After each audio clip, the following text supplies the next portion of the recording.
Welcome to Sissy Fantasy World, where every story sparkles. Don't forget to subscribe for more magic.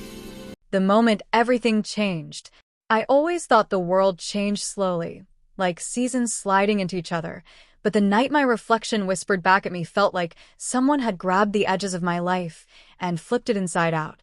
It began with something tiny, just a tremble in my breath, yet it carried the weight of every unspoken thought I'd buried for years. I was standing in my dimly lit room, the air humming with silence, staring at a simple piece of fabric I wasn't supposed to feel anything about. But I did. I felt everything. It was a pastel pink scarf I'd borrowed from my cousin earlier that day, accidentally at first, intentionally by the time I'd walked out the door. I had told myself I was just cold. I had told myself no one would notice. But when she smiled and said I looked surprisingly cute in it, something inside me cracked open like it had been waiting for permission. Now, at home, I held the scarf again. My fingers traced the soft edges, and with every stroke I felt a tug somewhere deep, like an invisible thread pulling me toward a version of myself I didn't understand yet.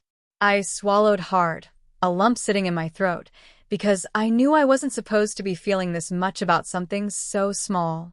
But the truth was forming quietly, stubbornly, like light pressing through a curtain. I lifted the scarf slowly and draped it around my neck. The softness brushed my collarbone, and instantly my breath hitched. It shouldn't have meant anything, but it did. It felt right. Too right. Familiar, in a way nothing else had ever been. I stared into the mirror, half expecting to look away in shame like I always did when these thoughts brushed my mind. But tonight, I didn't look away. I stepped closer instead. My reflections seemed to shift, not the features themselves, but the feeling behind them. My eyes looked unsure, scared, hopeful, and strangely beautiful all at once. A strange warmth spread through my chest, almost like relief, almost like recognition, and it terrified me because I didn't know what it meant. Yet the fear wasn't pushing me back. It was pulling me forward. I didn't know if I was imagining it, but I swear my reflection leaned in too, like it wanted to tell me a secret. My heartbeat thundered so loudly, I could feel it in my fingertips. I whispered, barely audible, "Is this me?" The room stayed still, but something inside me answered. It wasn't a word, just a sensation, a gentle, undeniable yes.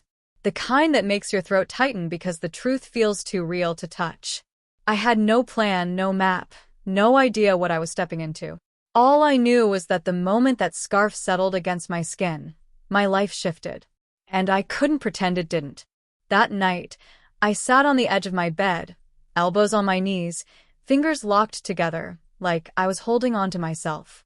Everything felt too loud, too bright, too honest. 100 questions spun in my head. Why did this feel right? Why did I want more? Was I imagining this?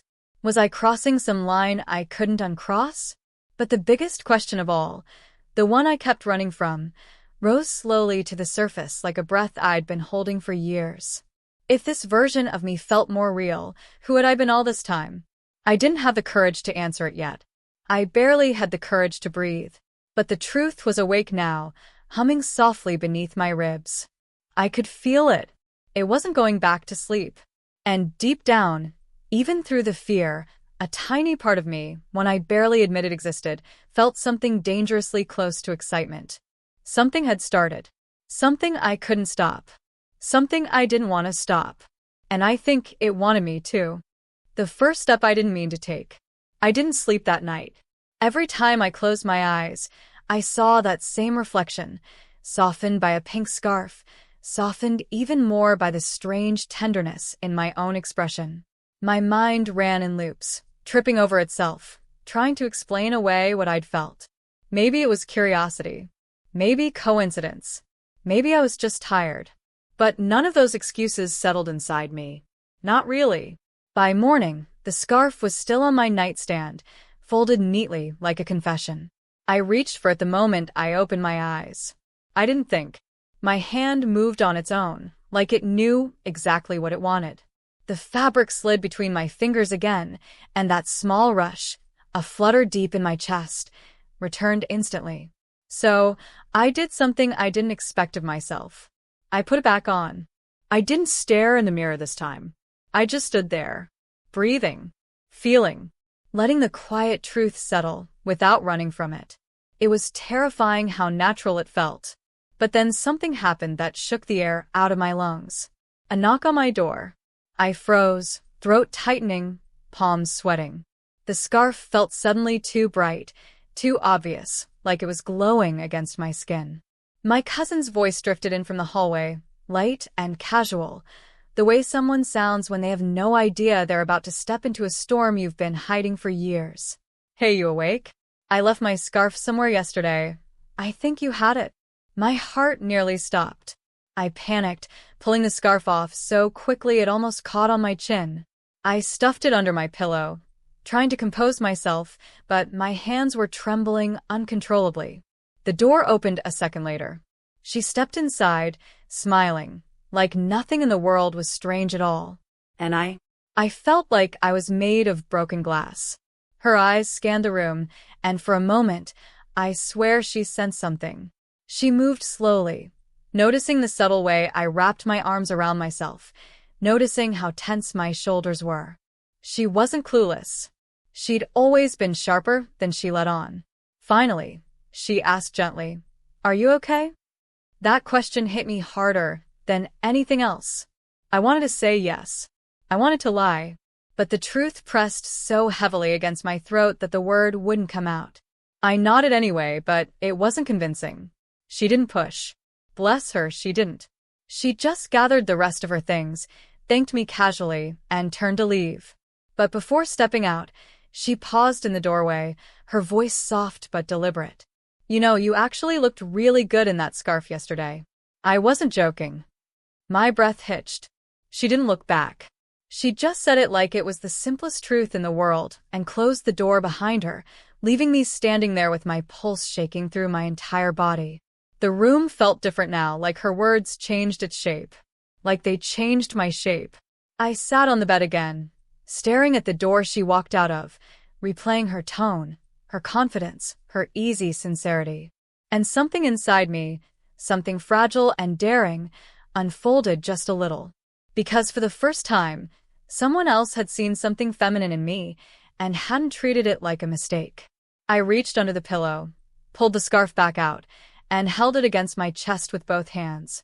Her words echoed, soft but unstoppable. "You looked really good." It shouldn't have mattered so much. But it did. It mattered more than anything had in a long time. I didn't know it then, but that one comment would become the thread that pulled me deeper into everything I was about to discover. A small spark that would soon become a quiet fire growing inside me, impossible to extinguish. And as the silence settled again, I whispered into the empty room, barely admitting it even to myself. "I think I liked that." The day everything tilted, I kept replaying her words for the rest of the morning, like someone had reached into my chest and adjusted the wiring of my thoughts without asking. I didn't want it to matter, but somehow it kept echoing in places of me I didn't even know were hollow until they suddenly weren't.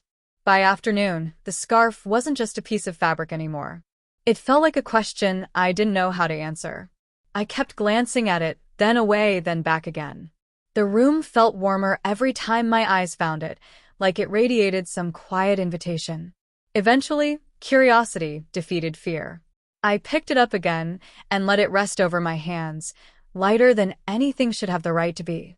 This time, I didn't just toss it around my neck. I moved slower, almost ceremonially, like I was testing the boundaries of a new world. When it settled against my skin, something inside me loosened. A slow exhale escaped before I could stop it. I turned to the mirror, and that was when the day tilted. Because this time, instead of flinching or rationalizing, I let myself look properly. I let my eyes linger. I let my mind trace the shape of my face, softened by the pale pink fabric. I let myself consider, for the first time, the possibility that this wasn't a joke or an accident or a mood. It was shockingly me. A version of me that I never would have imagined existing. But it felt real. Real in a way that left a subtle ache behind my ribs. My reflection didn't look ridiculous. It looked curious, gentle, almost like it was waiting for me to say something honest. But honesty is terrifying. Suddenly, my pulse surged. The air felt too thin. I panicked, pulling the scarf off again, even though the absence felt instantly wrong. My hands shook. My mind raced with every fear the world teaches you to carry, even when you don't want to. What am I doing? I whispered. What is happening to me? Fear, sharp and familiar, flooded in. Not because the scarf felt wrong, but because it felt right. And right was dangerous. To distract myself, I threw on a hoodie and stepped out of the house, thinking a walk would calm me. But the day had other plans. My cousin was in the living room. Of course she was, kneeling on the floor while reorganizing a box of her old clothes. My stomach dropped the moment I saw the open lid. Inside were bright colors, folded skirts, soft tops, ribbons, hair clips, things I ordinarily wouldn't think twice about. But today they were impossible to look away from. She noticed my stare. "Oh, hey," she smiled, brushing hair from her face casually. "I'm clearing out stuff I don't wear anymore. Want anything?" My mind collapsed into static. I don't know why I froze. I don't know why my heartbeat spiked so sharply that even my fingers twitched. She laughed softly. "Relax." I didn't mean it weirdly. Some of these would make good costume pieces. You like doing silly characters sometimes, right? Costume pieces. That was her excuse for offering. My excuse for wanting to say yes. But I couldn't speak. Not even a joke came out of me. I must have looked guilty or confused or both, because she sat back and studied me more closely. Her expression softened with a quiet kind of understanding that I wasn't prepared for. "Sit with me?" she asked gently. Something in her tone bypassed my defenses. I found myself lowering onto the floor across from her, my legs folding awkwardly, like I wasn't used to being this exposed in front of someone. She pulled out a simple pastel hair clip, a tiny bow-shaped one, and held it between two fingers. "This used to be my favorite," she said. "I kept it way longer than I should have." Silly, right? I shook my head. She smiled again. Then she placed the bow in my hand. Not forcefully, not teasingly, not with an agenda, just quietly, like she was handing me a secret. "You can have it if you want," she murmured, not looking directly at me now. I think it might suit you." My throat tightened. Her words weren't loud. They weren't dramatic. But they struck something deep and trembling inside me, some part of me that had been waiting its whole life to be acknowledged without a single ounce of judgment. I stared at the tiny bow resting on my palm. A small piece of plastic. A small gesture. But it felt enormous. Like the moment before a door opens. I didn't know it yet, but that little bow would change the trajectory of everything I thought I knew about myself. The scarf was the spark. But this felt like the first real step. And as she went back to folding clothes, humming softly as if the world hadn't just shifted, I held the bow so delicately you'd think it might break. And maybe in some way, it was me who was about to break open. The bow I was afraid to wear. I held that tiny pastel bow like it was something fragile and alive. It wasn't valuable. It wasn't fancy. It wasn't even new. But my fingers trembled around it as if it carried every unspoken truth I'd never dared to admit. My cousin kept sorting her clothes, humming softly, unaware, or maybe fully aware, of the quiet earthquake happening inside me. I sat there on the carpet, staring at the bow in my palm until the edges of the room blurred a little. "You don't have to wear it," she said gently without looking up, as if she could feel the tension radiating off me. "Just keep it. Try it later. Or never. It doesn't matter." But it did matter. More than I could say. Because it wasn't about the bow. It was about what it symbolized. Permission. Acceptance. A soft doorway into something I didn't have a name for yet. "I'll just hold on to it," I managed, but even my voice sounded uncertain, like it was balancing on a wire. She smiled, satisfied with that answer. She didn't push. She didn't tease. She didn't make it awkward. She just let the silence be gentle. After a while, she packed the last of her old clothes and headed to her room. When she left, the quiet around me felt heavier. Not uncomfortable, but charged with something new. I slipped the bow into my pocket and stood up slowly, feeling its tiny weight against my leg like a secret tapping against my skin. All day, I kept reaching for it, touching it through the fabric, tracing its shape. I didn't know why. Maybe because it made me feel connected to a version of myself I was still trying to understand. Eventually, evening came, and the house settled into its usual stillness. Our family had gone to sleep early, leaving the hallway dim and the air cool. My heart thumped as I stood outside my bathroom door, bow in hand, scarf draped over my arm. I told myself I wasn't going to do anything. Just look. Just think. But thinking had become dangerous. Inside, I closed the door softly, the way someone does when they're about to do something they don't want the world to hear. I placed the scarf on the counter. My fingers moved to my hair, messy, unstyled, nothing special. And then they moved to the bow. I hesitated. My reflection stared back at me, waiting, patient, and curious.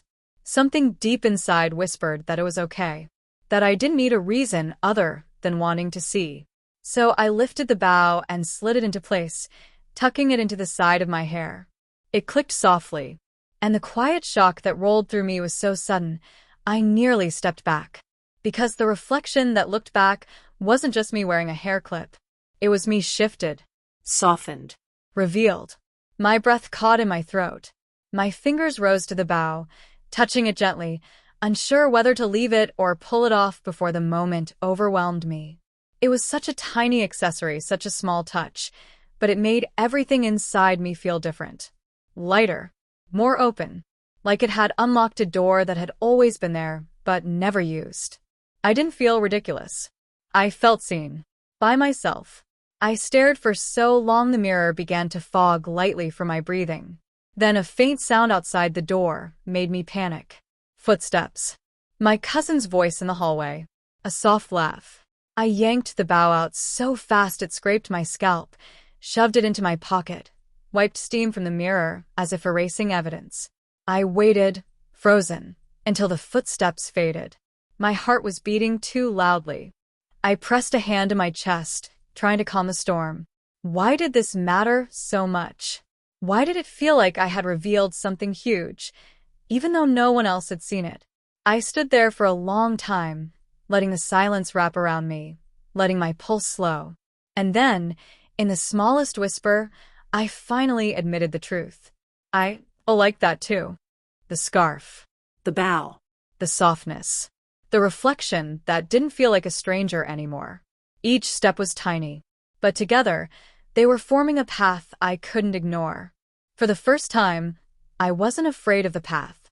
I was afraid of how much I wanted to follow it. The secret that wouldn't stay quiet. I barely slept that night. Every time I closed my eyes, I saw the bow in my hair. The way it tilted slightly to the side, the way it softened the angles of my face, the way it made me feel like I'd discovered a version of myself I didn't know I'd been missing. It wasn't the kind of feeling you can shake off. It lingered. It pressed against every thought I tried to have. By morning, I felt restless.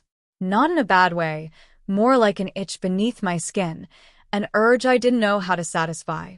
I kept touching my hair, feeling the phantom weight of the bow that wasn't there.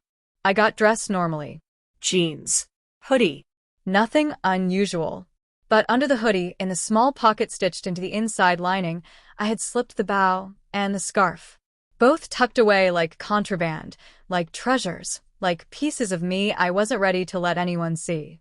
As the day passed, I kept reaching inside the hoodie, brushing my fingers against them, grounding myself. The secret wasn't quiet anymore. It was active. Alive. And soon it became impossible to ignore. Later that afternoon, my cousin called from the living room. Hey, can you help me bring up a box from the basement? It's kind of heavy. I hesitated.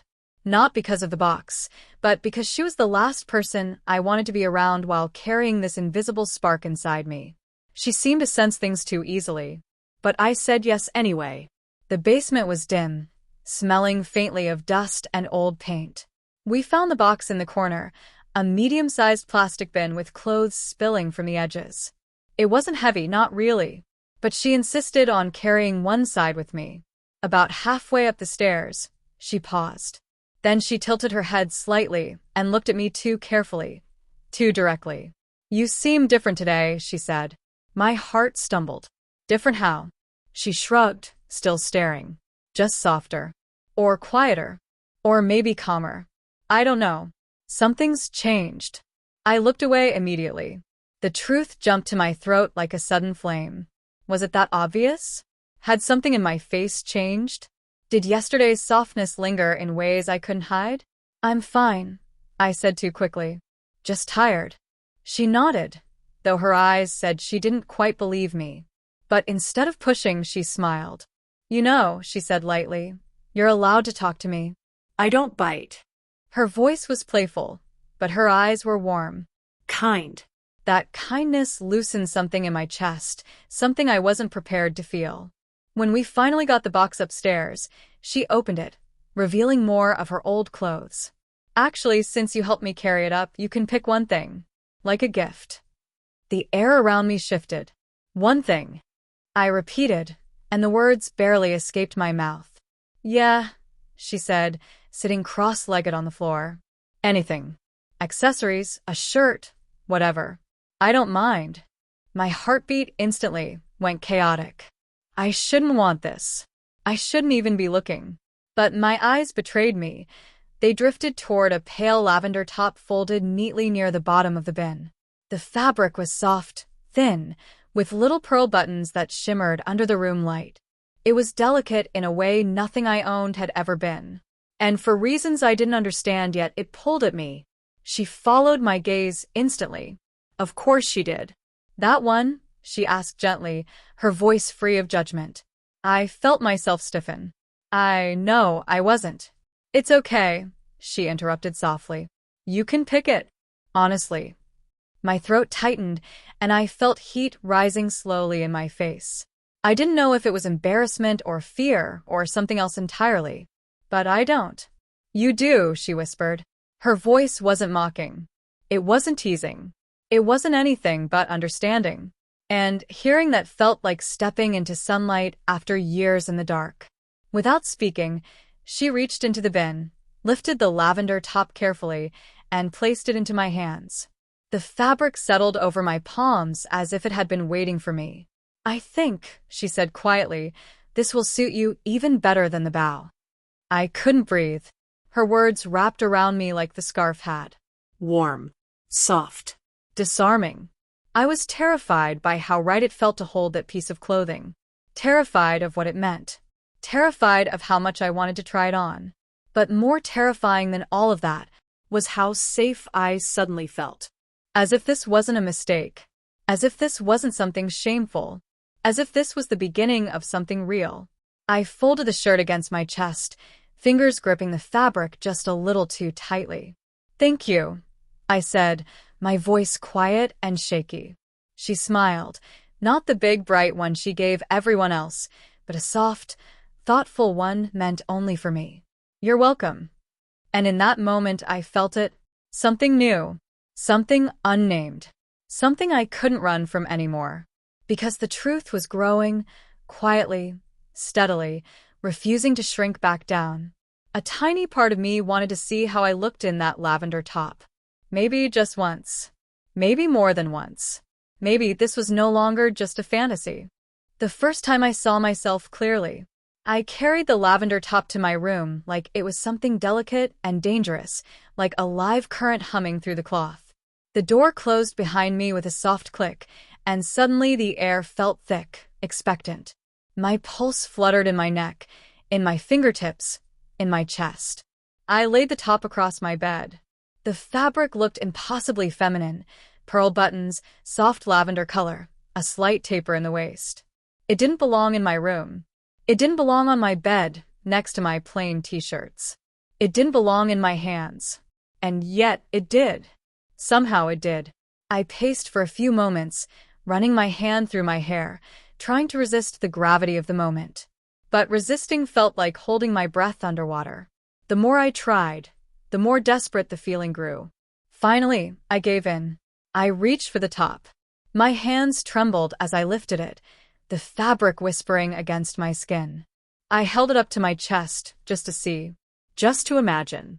My reflection in the mirror stiffened, then softened, then blurred slightly as emotion gathered in the edges of my vision. It looked right. Not perfect. Not dramatic. Just right in a way I wasn't prepared for. My breath faltered. And, before I could talk myself out of it, I slid the shirt on. The fabric glided over my shoulders, settling gently against my body. I buttoned it slowly, fingers fumbling with pearl buttons that seemed too delicate for my clumsy hands. When the last button clicked into place, I lifted my eyes to the mirror. And everything inside me tilted. It wasn't that I looked like a girl, not exactly. It wasn't that I looked transformed. It was subtler than that, and somehow far more powerful. I looked like someone who had finally exhaled after holding their breath for years. The lavender color brightened my skin in a way I had never seen. The shape softened my posture. The bow-shaped clip, yes, I added it without even thinking, rested on the side of my hair like it belonged there. My eyes widened. My hand rose to my chest. I whispered, barely audible. Oh, not out of shock.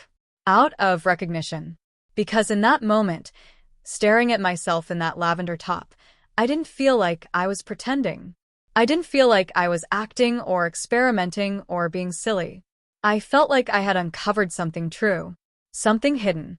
Something I wasn't supposed to understand yet, but somehow did instinctively. It was terrifying to feel that. But it was also beautiful. A knock on my door shattered the moment. My entire body jolted. My heart lodged in my throat. I froze, unable to move, unable to breathe. It was her voice. Of course it was. Hey, can I come in for a sec? Panic surged so violently I felt dizzy.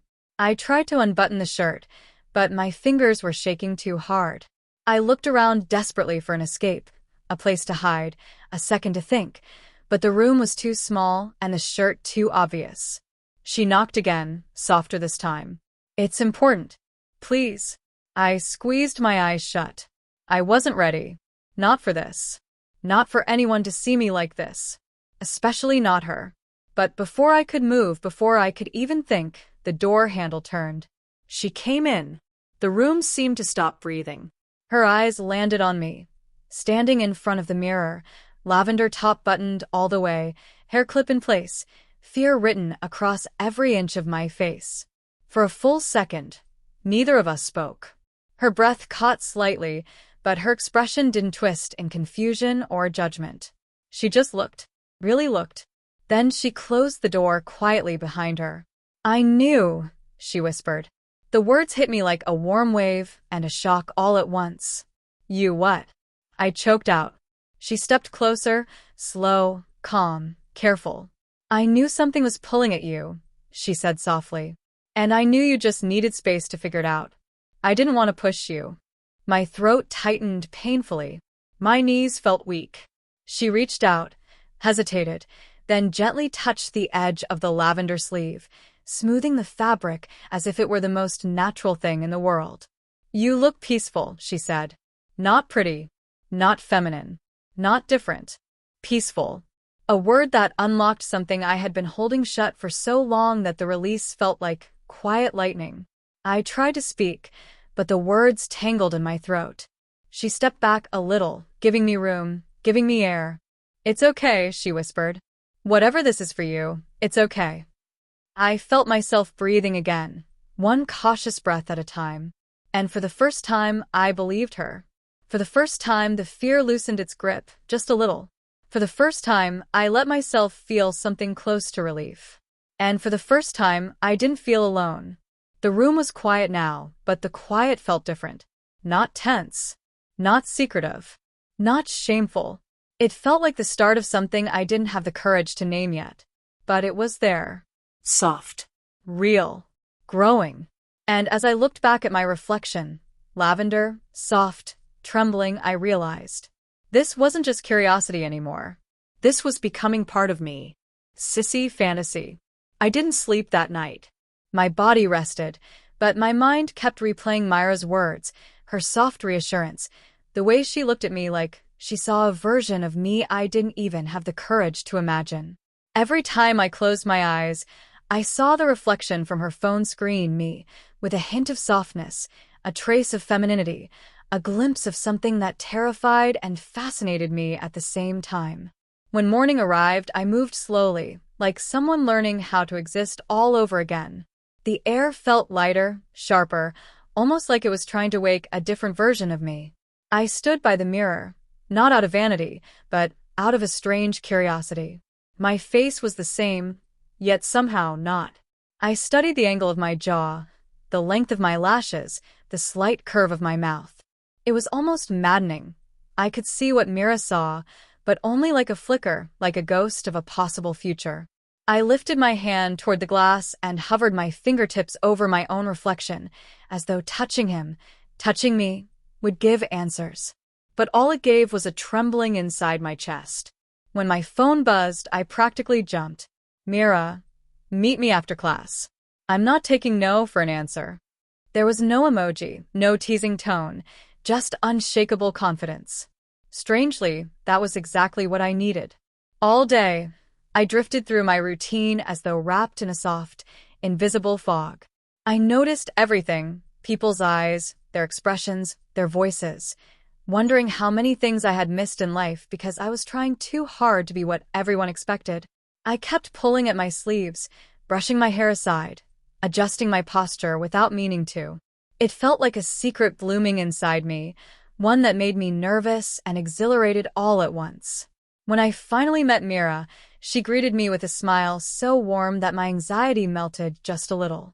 "You look different," she said casually. My heart skipped. "Different how?"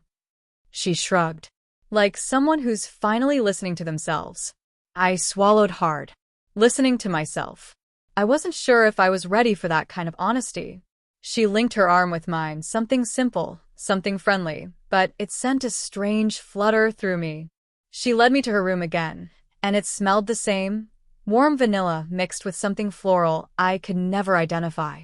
Every detail made me feel like I was stepping into a memory that hadn't happened yet. On the bed, she had laid out something new. Not clothes this time. Not makeup. Something gentler, more symbolic. A tiny hair clip. Pale pink. Glossy.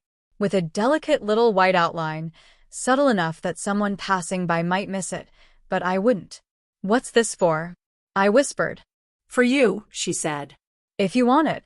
Her voice was soft but unshakable, as if she already knew my answer. I stared at the clip. It was small but impossibly significant. A part of me felt ridiculous for feeling emotional over something so tiny, but the truth was this was the first feminine object ever offered to me without judgment, without ulterior motives, without mocking undertones. It was offered with kindness, like she was offering permission I never allowed myself. "I don't know if I can," I whispered. "You don't have to," Mira replied. "Just try." She stepped behind me, her fingertips brushing lightly through my hair, and for the first time I didn't flinch or tense. Instead, I closed my eyes. Her touch was gentle, patient, shaping something I didn't have the courage to shape on my own.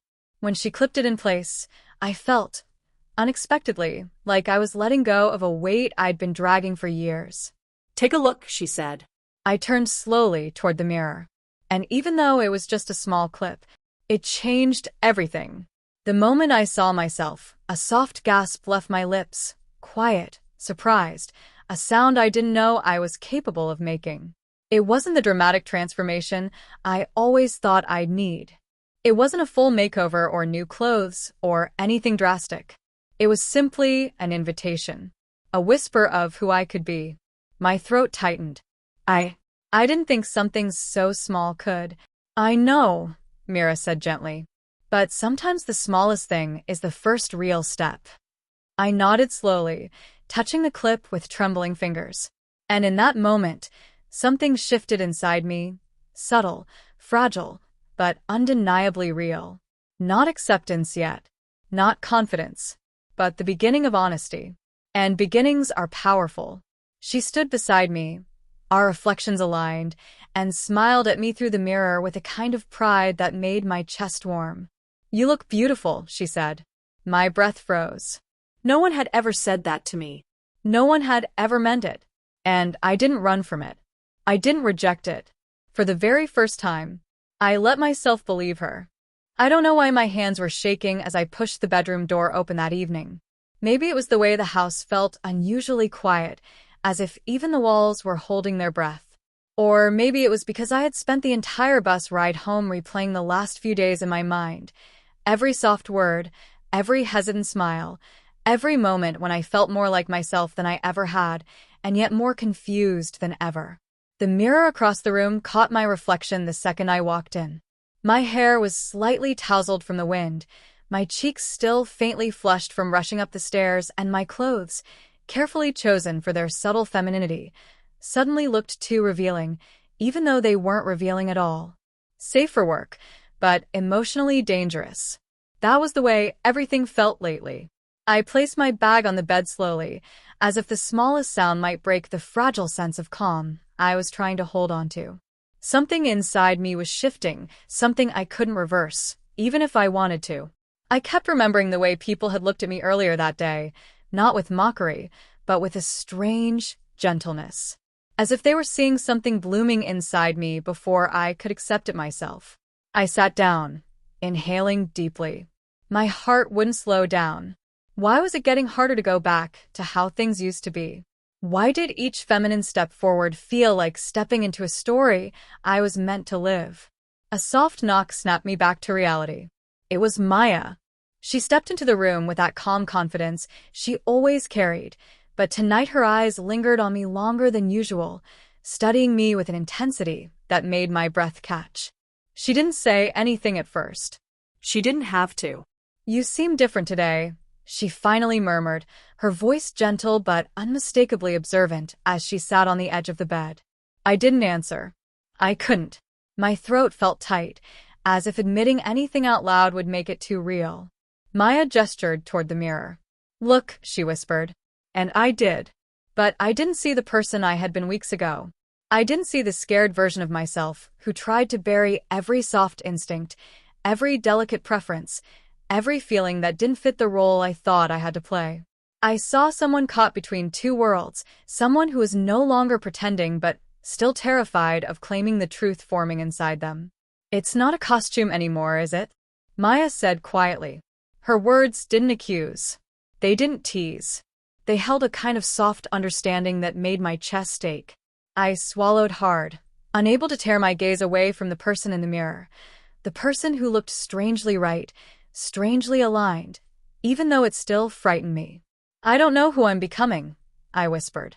Maya placed her hand over mine. Warm. "Steady. Real." "I think you do," she said. "You just need the courage to say it." The room felt too small, too quiet, too honest. I could hear my own heartbeat. The air carried that warm scent of vanilla she always wore, grounding me, pulling me back when my thoughts threatened to spiral. "I'm scared," I admitted. "That means you're close to something important," Maya replied. "No one is scared when they're standing still. Only when they're changing." My eyes burned, but I blinked the feeling back. I wasn't sure if I was more afraid of moving forward or of going backward. I didn't want this fragile new part of me to disappear. Maya didn't push. She didn't lecture. She simply sat beside me, giving me the silence I needed to breathe. And in that silence, soft, warm, and heavy with unspoken truths, I realized something quietly devastating. I didn't want to stop. I didn't want to take a step back. For the first time in my life, the person I saw in the mirror didn't feel like a mistake, or a phase, or a joke. They felt like possibility. And possibility was terrifying. "I don't know how to do this," I finally whispered. Maya smiled softly. "That's why I'm here. We'll figure it out together."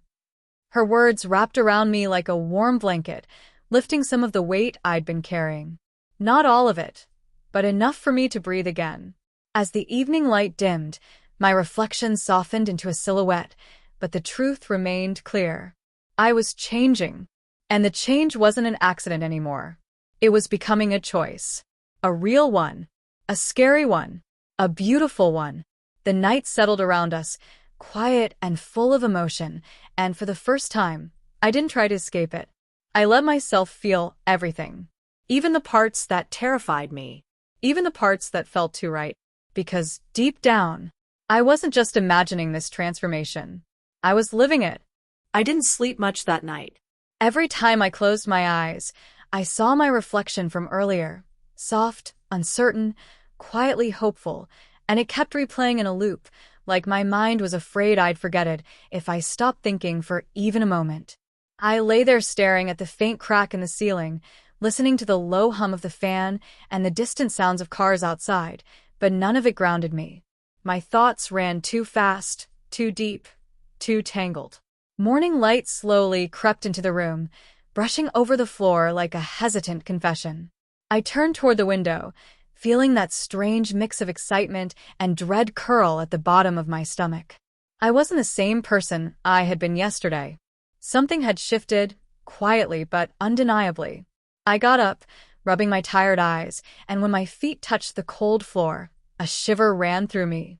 Maybe it was the temperature, but maybe it was the weight of everything I knew I could no longer ignore. When I stood in front of the mirror again, I expected to see the messy, half-asleep version of myself. But instead, I saw someone who looked like they'd been waiting for me. Someone gentler. Someone who didn't hide behind uncertainty. There was no makeup, no clothes to soften anything, just me. And yet even in that simplicity, I could see it.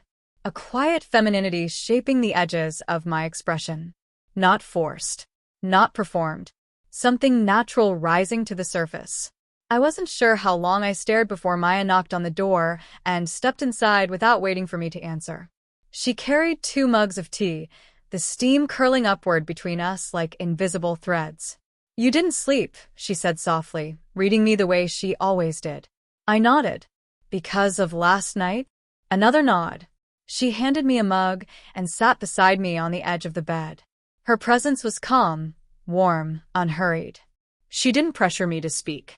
She just waited, her quiet patience offering me space. "It feels like everything is too real now," I finally whispered. "And is that bad?" she asked gently. "I don't know." My voice cracked. "I just know I can't pretend nothing's happening anymore." Maya set her mug down and turned toward me. The morning light caught the outline of her profile, making her look softer than usual.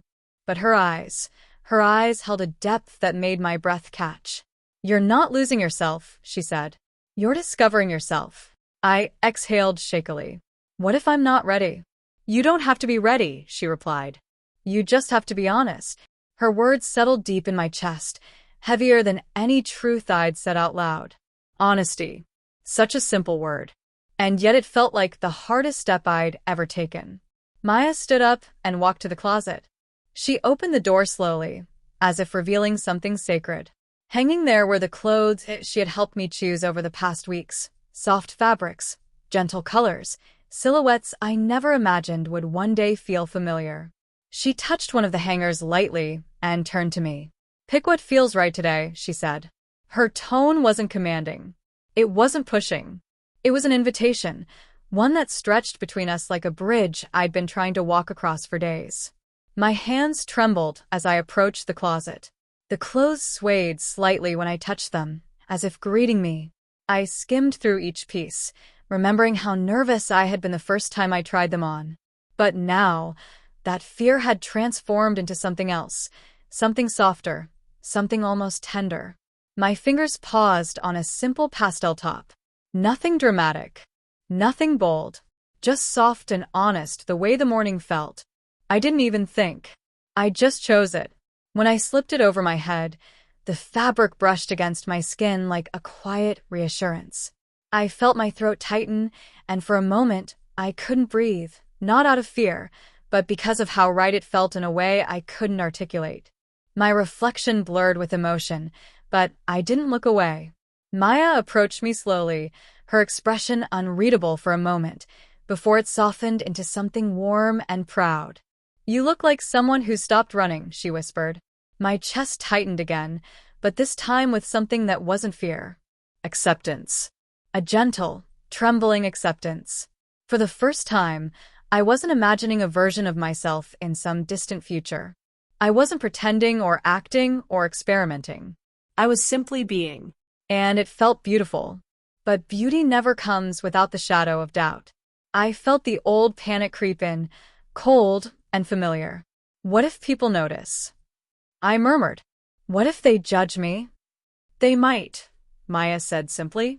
But what if they don't? What if they see the way I do, as someone brave enough to live their truth? My heart thudded painfully. Truth. That word again. Before I could respond, a message notification buzzed on my phone, making me jump. I grabbed it instinctively. Maybe a friend, maybe a reminder, maybe something that would distract my spiraling thoughts. But when I saw the sender, my breath froze.